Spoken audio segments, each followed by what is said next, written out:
What is going on, everyone? My name is Andy. Welcome back to another FPL video. In this one, I'm going to discuss the best FPL defenders for your Game Week 1 squads. I've got an overview of all defenders at every single price point, including some rotations for the 4.5s as well. So let's get into it. So let's start with the premium defenders who all cost 6 million this year. No defender is more expensive than that. With Gabriel, at the time I'm recording this video, he's not featuring in pre-season games for Arsenal. He does seem to have a bit of an injury, so obviously monitor that. If there's any doubts going into Game Week 1, then I would just ignore him.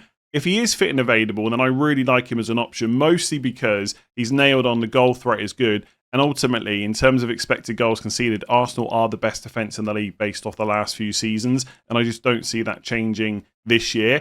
If I could make a counterpoint to that, though, the fixtures on paper are not necessarily great for clean sheets. Like Man United away Game Week 1, based on last season's not a bad fixture, but can you see Man United scoring at least one goal against Arsenal in the opening game week? I can. Liverpool away Game Week 3, Man City at home Game Week 5, Newcastle away Game Week 6. Now, if Newcastle have got Isak, that's tough. Maybe less so if they don't. The fixtures in between that, so Game Week 2 Leeds at home, Forest at home in Game Week 4, are very good for a clean sheet. But I don't think Gabriel is necessarily as essential as maybe he's looked in previous seasons. One, because the fixtures have been better, and two, because his price has been cheaper. It's not to say that 6 million is too expensive. It's to say that at that price point, maybe you want better fixtures. But to counter that, best defence in the league. Can they go away to Old Trafford and get a clean sheet? Yes. Can they do it at home to Man City? Absolutely. And if you want a player for the long-term Arsenal defence, Gabriel is the one to get if he's fit. I've not included Saliba on this list because ultimately he's no better for defensive contributions. And for the most part, for the premiums, you're paying for the better defences and the goal threat. They're not actually that good for defensive contributions overall. So Saliba's no better for that. And his goal threat is definitely not better than Gabriel. And you're paying the same price. I find that hard to get behind. So if you want a second Arsenal defender, absolutely go for Saliba. But if it's a choice between the two, then it's Gabriel all day long. Cucurella, lots of goals last season, so I can see why he's also priced at 6. The fixtures are good as well, so if you want to start for an attacking Chelsea defender, he is the one to go for. They have just signed a new player from Ajax, Hato, I think is how you pronounce it, who can play left centre-back and left-back. So there's maybe a bit more competition for Cucurella, but he's a bit of an animal when it comes to minutes. You'd expect him to just play as long as he's fit. One thing to say about the Chelsea defence, it was in the top 5 for expected goals conceded last year, but there's a bit of a gap between Arsenal and Liverpool defence. So although Chelsea's in the top 5, a few teams behind them are not that far behind in terms of how good the defence is. And also for Chelsea, you can cover their clean sheets for less money. Colwill at 5 million, Sanchez at 5 million as well. So is it worth paying 6 for Cucurella? I don't mind it, but I'm not convinced that's where I'm going to spend my money. If I'm going to spend that much, I'm probably putting it into a Liverpool or Arsenal defender, but it's definitely worth saying Chelsea fixtures are better. Their run is a lot kinder for the first 6. With Liverpool defenders, I've not put Frimpong on this list. I think his ownership's over 20% right now. I think that is someone to bet against. I don't think he's guaranteed to start. I think Connor Bradley will get plenty of minutes. Like people talk about Trent's defending. I'm not sure Frimpong's is all that much better. He's an amazing attacking defender and he will get used plenty. But I'm not convinced he'll play every single game, so I would ignore him. If you want to go for the more attacking fullback rather than a centre-back, then I think it's got to be Kirkez. Do I think Robertson could play the odd game? Yes. But Kirkez's minutes, in my opinion, at the start of the season will be better than Frimpong. But for the same money, you can just go and get Van Dijk, who's better for defensive contributions, has goal threat himself, and there's no concerns about minutes. I'm really intrigued with how FPL are priced players, because defensive contributions are obviously a thing this year, and they're going to be important, but how important will they be? To the point where I'm buying a centre-back over a full-back? I'm not quite sure how it's going to play out. In previous seasons, we'd all be looking at Kirkez, but do we just play it safer for the same money? Should Van Dijk have been 6.5? Then there's a talking point. I don't know if I'll go Kirkez. I'm pretty sure I'm going to go for Van Dijk, and Liverpool defence is good. Not as good as Arsenal, but it's not far behind. If you want to go for the fullback, it's Kirkez, not Frimpong for me. I'll probably go for Van Dijk, and I think he's a really good option. Newcastle away Game Week 2, Arsenal at home Game Week 3 are tough, but actually 4 of the other 6 open in 6 weeks are pretty good. I really like Van Dijk as an option. And then you've got Man City, Aït-Nouri and Vardy, both 6 million. Look, it's Man City players, right? So you know what I'm going to say. The minutes are never fully secure. The thing with Aït-Nouri, if he was to start the first 6 game weeks, he'd be in my team. If you can guarantee me that, he'd be straight in my team. I probably wouldn't even be thinking about it because I do think there's a lot of attacking potential there. But we know Vardiol can play left back, and it's happened plenty of times before. And I'm just not fully convinced that it's going to be Aït-Nouri, Vardiol as the two players on the left of that defence permanently. Like Pep will mix it up every now and again. So fixture-wise, Man City looking really good outside of Arsenal away in game week 5. I'm just not sure I can bring myself to take the risk with Aït-Nouri. I want a player at that price that's going to play. Because 6 million, you don't want to rotate. You don't want those players on the bench. Vardiol's the one for me, I think, because if he plays centre-back, you'd hope that would help his defensive contributions. And if he plays left-back, you'd hope he'd be more attacking. And he's a threat from in the box as well. And based on last season, his minutes are very good. That doesn't mean that will happen this season, but he's probably the safer pick. Worth saying, by the way, Pep has had new signings that have just gone on a run in the team straight away. I would not be surprised if Aït-Nouri does start the first 6, but I also would not be shocked whatsoever if he gets benched 1 or 2 times. And that, for me, is the problem. So I think Van Dijk and Gabriel are probably the best 2 players on this list, but I'm really coming around to Vardiol because I think the fixtures are very good. His goal threat is definitely there, and I think he's fairly secure in that Man City team, but nowhere near as secure as Van Dijk and Gabriel are in their respective teams. And then a step down from that, we've got the 5.5 million options. I haven't really spoken about Arsenal defenders too much outside of Gabriel and Saliba during pre-season, but they do have some 5.5s in Timber, White and Lewis Skelly. I think based on last season, if I was going for any of them, it would be Timber, because he was pretty much nailed on when he was fit and available. He played most of the season at right back, but you just felt that if someone else played right back, he'd go to left back. The problem with that this season is Lewis Skelly played very well, and he's going to continue to develop, right? He's a really young player still. I don't know if it's as simple as if Ben White comes in, Timber definitely goes to left back. Now, I would assume if everyone's fit and available, it's going to be Lewis Skelly, Gabriel, Saliba, Timber, and they will start most games. I just don't know if the risk is worth it for just 0.5 million less when you can just buy one of the centre-backs. Timber's attacking threat is pretty good. Like, it's not amazing, but it's not terrible. But his defensive contributions just aren't there. And if you can't guarantee the minutes, is it worth saving that 0.5? For the same money, you can go to a centre-back from a team that's not as good defensively, but will definitely start, has goal threat, and will chip in with defensive contributions as well. I think with the way that FPL have priced players this year, and the changes to defensive contribution points, it's hard to get behind someone like Timber. So he would be the one I would go for if you want to save money in that Arsenal defence. But there are some risks there. I think he'll play the majority of games, though. Munoz is someone I think I've probably overlooked too much during pre-season. In terms of attacking threat right now, I think he'll probably get the most goals and assists this season. And I know people will point to Kerkez and Frimpong at Liverpool, etc. I'm just not sure Kerkez is as attacking as Munoz. In fact, I know he's not.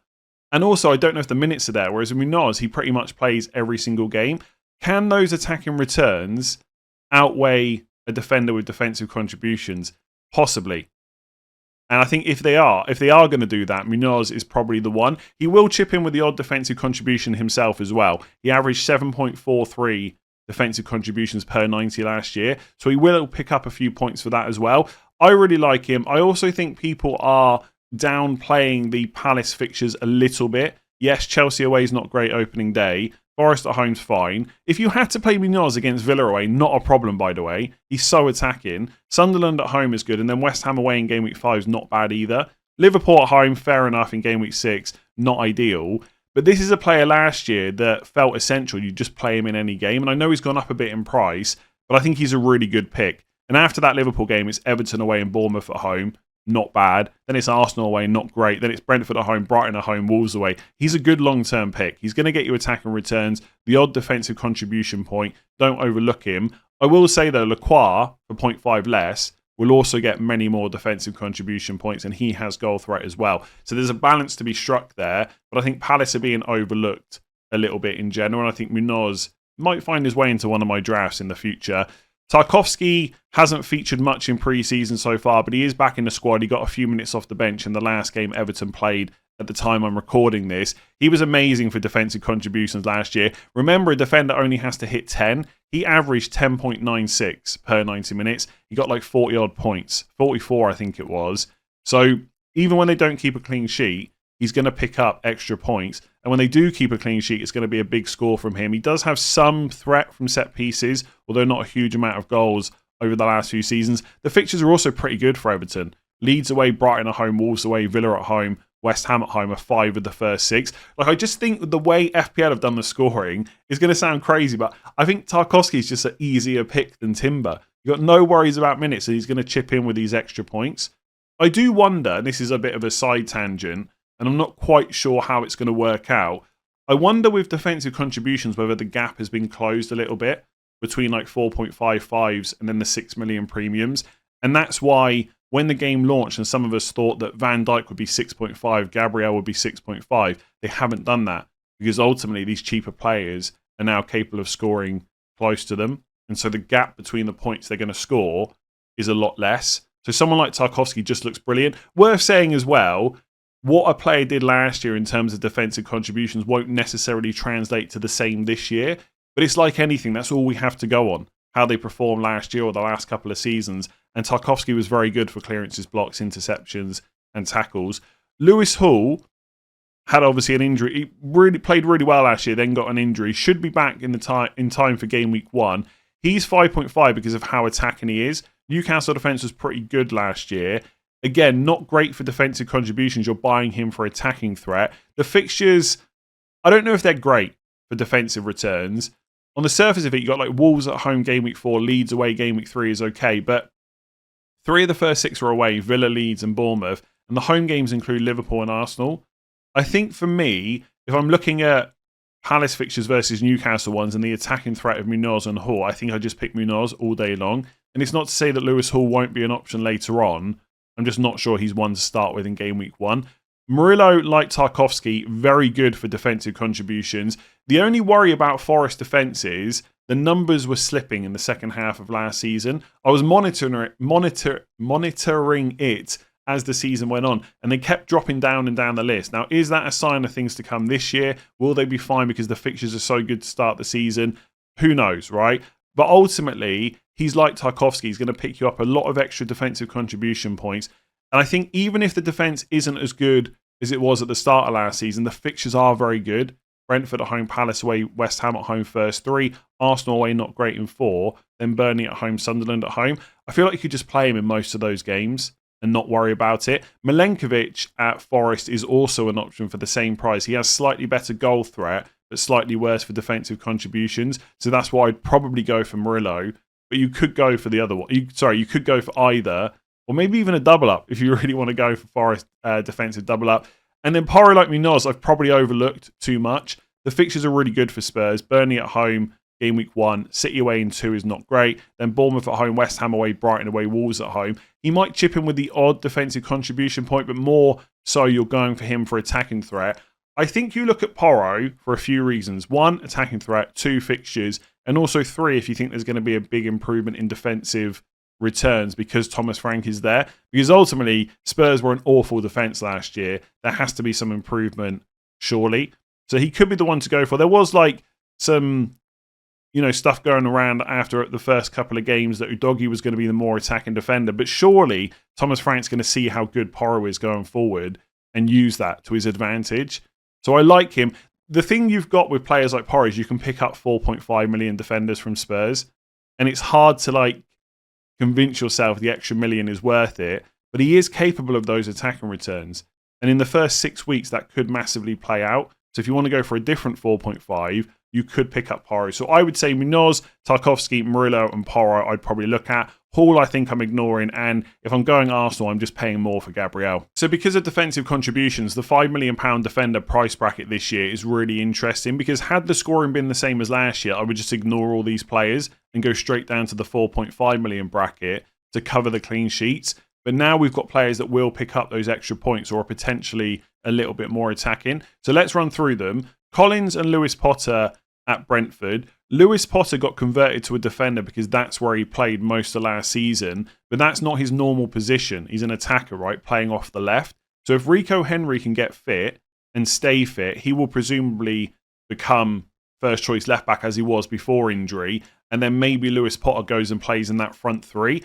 That sounds potentially really good, but I don't know if it's a guarantee that would happen. You could have Thiago through the middle and Schade off the left instead.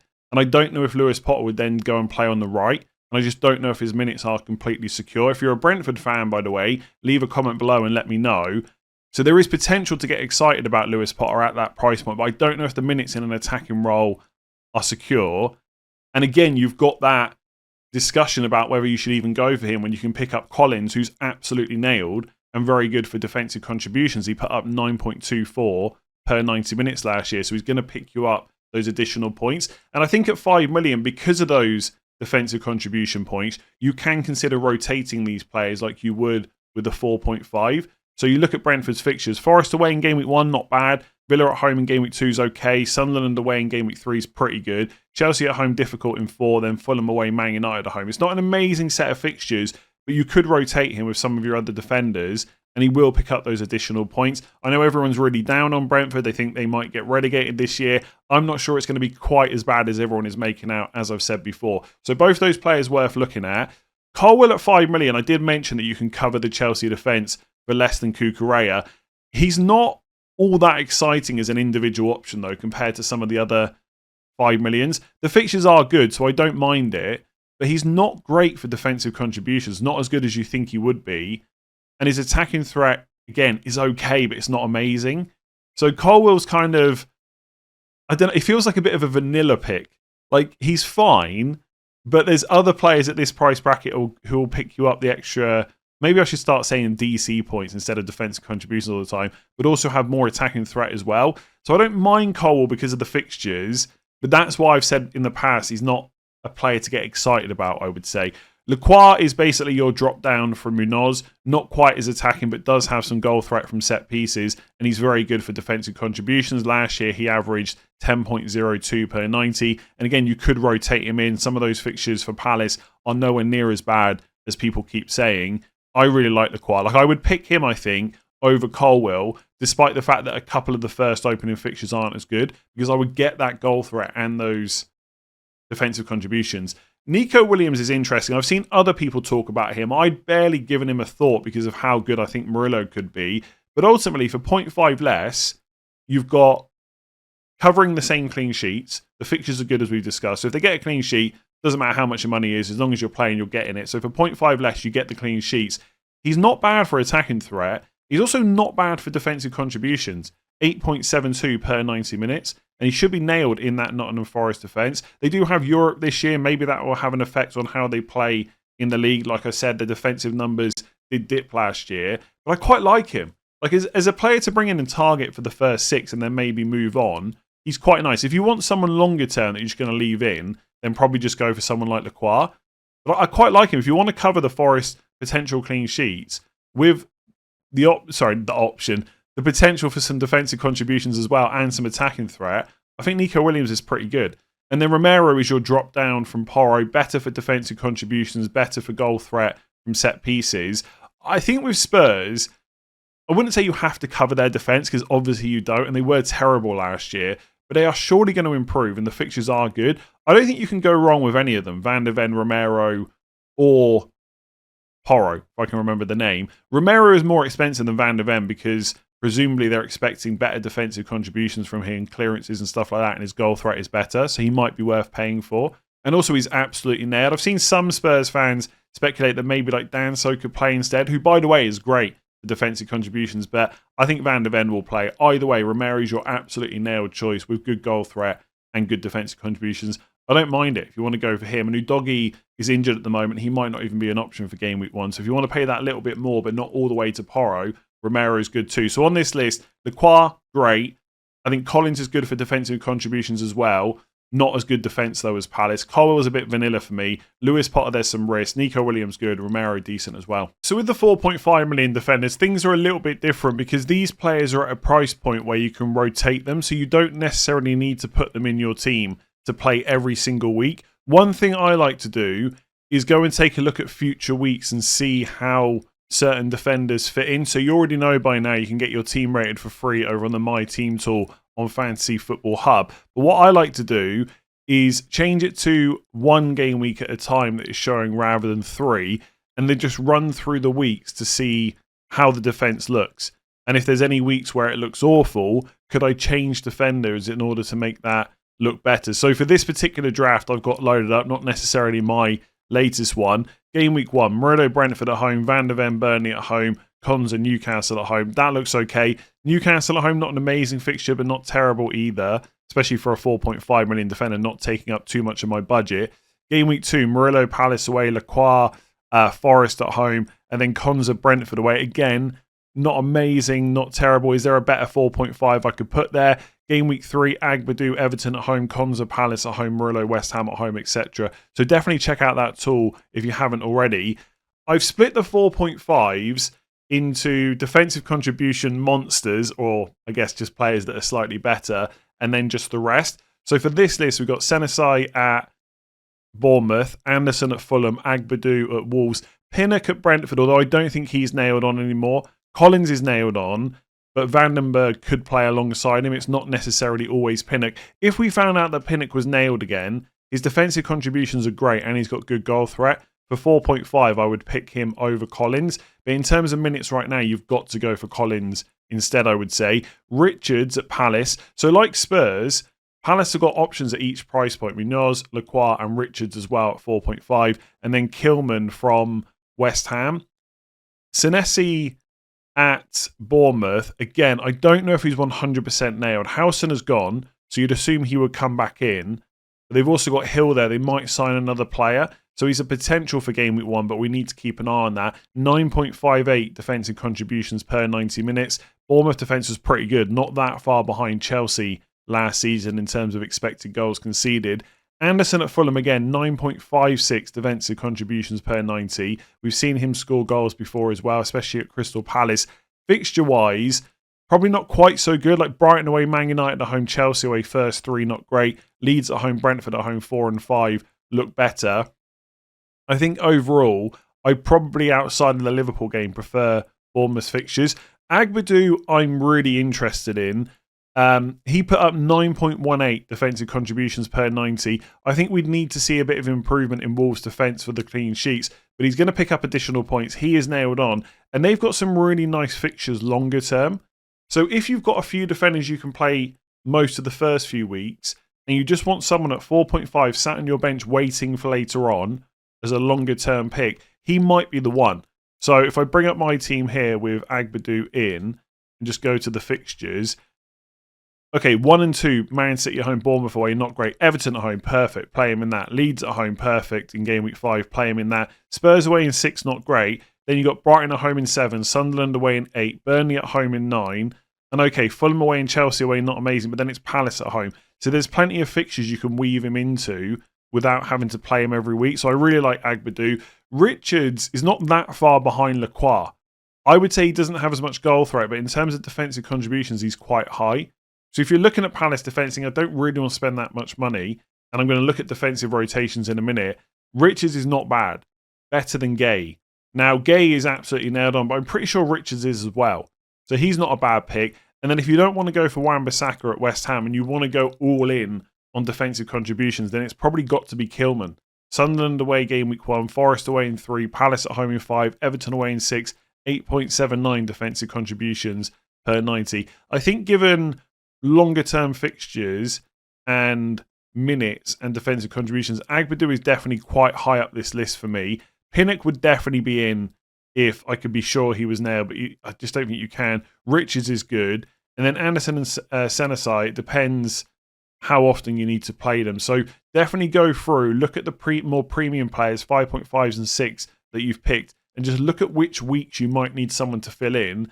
That will dictate your 4.5 million decision. But I do think for this price point, where a lot of the time they're going to be sat on the bench, going for a defensive contribution player or someone that's better for that is probably the way to go. Because even if you have to play them in a worse fixture or someone gets benched and they have to come off, they might pick you up those small additional points even if they don't keep the clean sheet. And then we've got what I guess you would call some of the more traditional 4.5 million defenders. So they're not necessarily amazing on the new scoring system with defensive contributions, but they might have good fixtures, play for a good team, be a cheaper way into a specific defence, or just be a bit more attacking than some of the other players we've spoken about. So Van de Ven, like Romero and Porro, Spurs have got good fixtures. He's a cheap way into that defence.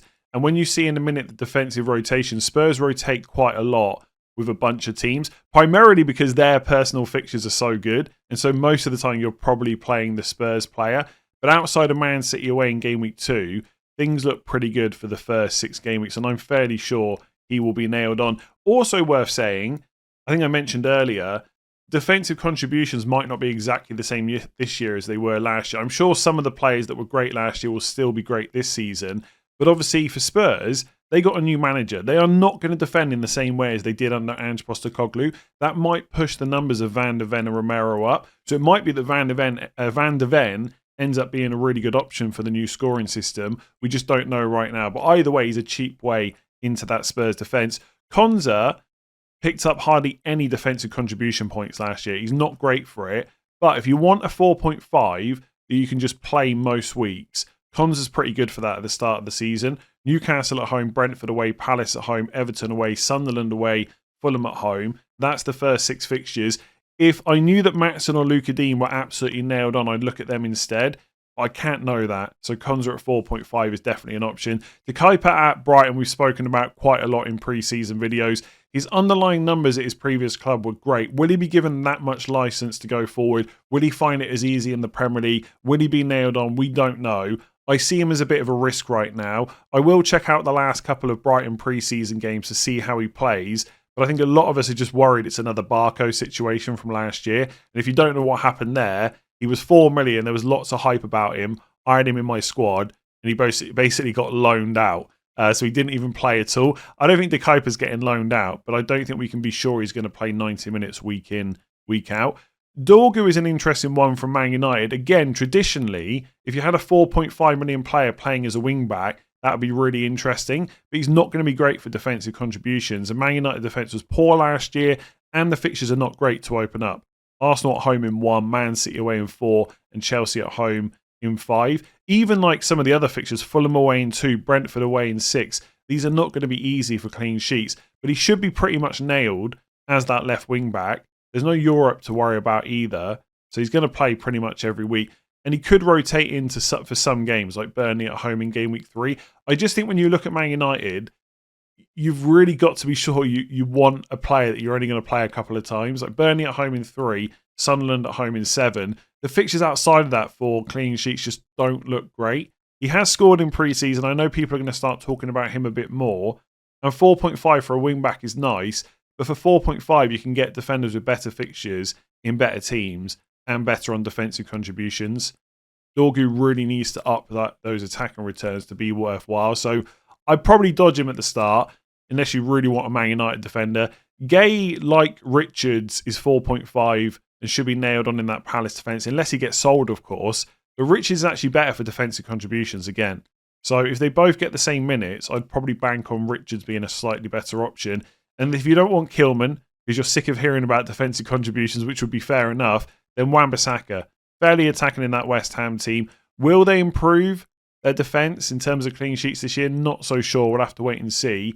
But Wan-Bissaka will also pick you up the odd defensive contribution point. He's just not as good as Kilman. But the fixtures, not bad. I think if I was looking at West Ham, first 6, I think Sunderland away in 1, Forest away in 3, Palace at home in 5, Everton away in 6. Not worried about playing him in any of those games. It's just a shame that so many of them are away. And so for that reason, I'm not sure personally I'm going to go for a West Ham defender, but I do think they look pretty decent. So if you're looking for a 4.5 million defender rotation, I've got 8 different pairings you can look at here for the first 8 game weeks. You'll notice a lot of these feature Spurs and Villa, and that's because overall their fixtures are pretty good to start the season, so you can play those defenders quite often. So the first rotation is Spurs and Villa, gives you Burnley at home, Brentford away, Palace at home, Everton away, Sunderland away, Wolves at home, Burnley at home, Villa at home. That's a pretty good start. You get Burnley twice in the first 8 game weeks. You get Sunderland once. Few home games in there as well, like Wolves and Palace. I quite like that one. So Richards and Van der Ven and Gay, Udogie maybe if he's an option. Spurs and Wolves, so you're getting your traditional 4.5 and your defensive contribution monster in Agbadou. Burnley at home, of course, because you're just playing the Spurs player in game week 1 every time. Bournemouth away, Everton at home, West Ham away, Leeds at home, Wolves at home, Leeds away, and Sunderland away. So 4 games against newly promoted sides, 2 of them away. West Ham and Man United. So if you want to go for a Wan-Bissaka and Dorgu combination, or Dorgu and Kilman, That'll give you Sunderland away, Fulham away. So not great to have 2 away games straight away. Burnley at home, Spurs at home, Palace at home, Everton away, Sunderland at home, Brentford at home. After the first 2, you get 5 home games in the next 6, but only 2 newly promoted sides. So Burnley at home in 3, Sunderland at home in 7. That's basically when you're playing Dorgu. Bournemouth and Spurs. So if Senesi is an option, you've got him plus Van der Ven. Burnley at home, Wolves at home, Bournemouth at home, Brighton at home, Newcastle at home, Wolves at home, Leeds away, Villa at home. So 7 home fixtures, only 1 away, but you've only got like Sunderland, Burnley, Leeds once, and that's Leeds away. So you've got some tougher teams in there like Bournemouth, Newcastle, Brighton, but they are all at home. And Bournemouth defence is pretty strong. Like I've said, Spurs could get better. Bournemouth and Aston Villa, so Senesi and Konza. Newcastle at home, Wolves at home, Palace at home, Brighton at home. Sunderland away, Leeds away, Burnley at home, Palace away. So a few more away games in there. But you've got 3 in a row against newly promoted sides. That looks pretty good. Fulham and Spurs, so Anderson and Van der Ven. Burnley at home, Man United at home, Bournemouth at home. Leeds at home, Brentford at home, Wolves at home, Leeds away, Villa at home. So again, 7 home games in the first 8 could be quite nice. And Fulham are an interesting one because last year their expected goals conceded was actually quite good. And you know what happened the season before? Forest's expected goals conceded was very good. And the next season, they got a lot of clean sheets. So Fulham might be the team where we get more clean sheets from their defenders than maybe we're expecting right now. So I don't mind that combination. Palace and Spurs. So Richards or Gay plus Van der Ven or Udogie. Burnley at home, Forest at home, Bournemouth at home, Sunderland at home. So a nice start. West Ham away, Wolves at home, Leeds away, Villa at home. And then if you want to stick to Dorgu plus Gay or Richards, so Man United and Palace, you get Arsenal at home, game week 1, not great. Then Forest at home, Burnley at home, Sunderland at home, which is really nice. Then West Ham away, Brentford away, Sunderland at home again, and Bournemouth at home. So for any of you that really want to wing back at 4.5 and you're looking at Man United and Palace might be good. But there's some rotation pairs you can look at if that's something you want to go with for your squad. And then if you want to go super cheap in defence, we do have a bunch of £4 million playing defenders this year, mostly from Leeds, Burnley and Sunderland. So you've got to temper your expectations in terms of how many clean sheets you might get. But if you do want one, the main pick at each team is probably Rodon at Leeds, Esteve at Burnley, and then Reinildo at Sunderland. At Leeds, they do have Goodmanson as well, who might be a bit more attacking from fullback, but I don't know if his minutes are quite as secure. And given that your £4 million defender mostly sits on the bench, and we have defensive contributions, and Rodon is a centre-back, he's probably the player that I would go for. There's not a huge amount of fixtures open in 6 weeks you'd want to play him in, but Everton at home game week 1 might be an option, especially if you're looking to play your bench boost. So don't rule that out. Arsenal away, Newcastle at home, next 2 tougher. Then it's away games against Fulham and Wolves, then Bournemouth at home in 6. I wouldn't expect a huge amount of clean sheets, but that game week 1 bench boost could be worthwhile. And I do think Leeds will be the strongest team out of the 3, defensively and from an attacking point of view. I understand how many clean sheets Burnley got last year, but they massively overperformed versus their expected goals conceded. And I know Scott Parker will set up in a way where he'll be defensive, and maybe they'll do just as well again, but I think Leeds will be stronger. If you want to go for Burnley, you're probably looking at Esteve again, pretty good for defensive contributions, someone you can sit on your bench for most weeks. Sunderland at home, game week 2. If you needed cover, then you could play him. Forest at home in 5, not awful. But the other 4 fixtures in the opening 6, Spurs away, Man United away, Liverpool at home, Man City away, not ideal. And then at Sunderland, like with Esteve and Rodon, I'm pretty sure they're absolutely nailed. And that's why I think they're probably the best 2 to go for. At Sunderland, Reinildo is a new signing, so we can't be 100% sure his minutes are skilled, but I'm fairly certain they will be. I think he'll go straight into that defence. And if you want to play a £4 million defender a bit regularly over the first 6 weeks, Sunderland have the best fixtures out of these 3 teams. West Ham at home, Burnley away, Brentford at home, Palace away, Villa at home, Forest away. But realistically, other defenders are not so expensive. You have to play a 4 every week. And so for that reason, I'd probably dodge Reinildo unless you're really skimping on cash. I mean, Sunderland have made quite a few signings, like Xhaka is coming as well. You would expect them to be maybe better than when they initially got promoted. Like if you were assessing them when they got promoted, you might say, not going to be that great. They have made a good few signings. Will that have a massive impact? I'm always very skeptical about that because it's difficult for newly promoted sides. But Reinildo, Who knows? Might be slightly bad, but I would go for one of the centre-backs from Burnley or Leeds instead, and I'd probably just opt for Rodon. If you've enjoyed that video and found it useful, please do give it a like and hit that subscribe button. Let me know in the comments below which defenders you're going for. If you want to get your team rated for free, link in the description below for the My Team tool on Fantasy Football Hub. And I'll catch you again soon.